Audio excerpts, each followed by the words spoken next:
Bless the Lord, O my soul, and all that's within me. Bless his holy name of Alvin Daniel Jr. I rise on this morning to give God the honor, the praise, and the glory. Welcome to this Monday morning's devotion. Let me talk to you about prayer. How many times have we prayed a prayer to God and we were simply not prepared to receive the answer to our prayer? How many times have we asked God for a blessing and we were not in position nor in the posture to receive the blessing? How many times have we asked God to open the floodgates of heaven, to rain down the blessing upon us, and we used an umbrella to block the blessings? How many times, brothers and sisters, have we asked God to open up a door and we were simply too afraid to walk through the door? In this sense, brothers and sisters, we're no different than Zechariah.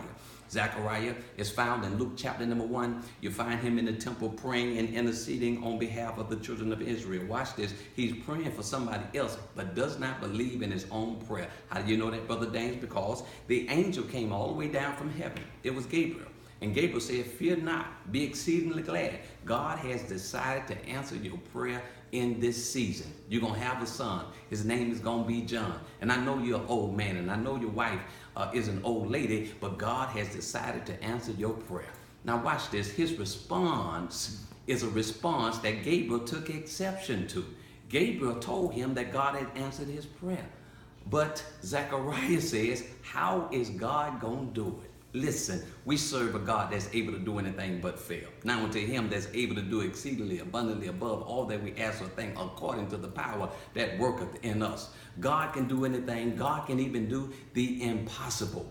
And here it is, Zechariah praying on behalf of somebody else has the nerve to ask, how is God going to do it? Brothers and sisters, ladies and gentlemen, I learned a long time ago. Don't ask God for something that you're not prepared to receive. Don't ask him for a husband, and don't ask him for a wife, and you're only prepared to love yourself. Don't ask God to open up the floodgates of heaven. You don't even have a bucket to receive anything. Don't ask God to open up a door for you to walk into, and you're too afraid to walk through the door. Because if you are bold and audacious enough to ask God for an abundant blessing, to ask God for the impossible, God is good enough. God is powerful enough. God is mighty enough to answer your very blessing. But don't get caught up in your own prayer.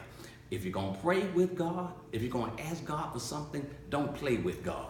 You got to believe that God is able to do whatever you ask him to do. And you must put yourself in the position and in the posture to receive the blessings of God. Don't be guilty like Zechariah. Don't ask God for something and you're not prepared to receive it. Don't ask God, how is he going to do it? Well, if you think you can do it yourself, you shouldn't even bother God. And don't bother God with stuff that you can do for yourself. Only ask God for those things that only God can do. Prepare yourself for your prayer. And if you're bold and if you're audacious enough to ask for an outlandish blessing, God is able to bless you in a very outlandish way, because that's the God that we serve. He's in the blessing business. I hope, just pray that this devotional has been a blessing to you. Believe God for the impossible. Till the next time, God is good all the time, and all of the time, God is good. Be blessed.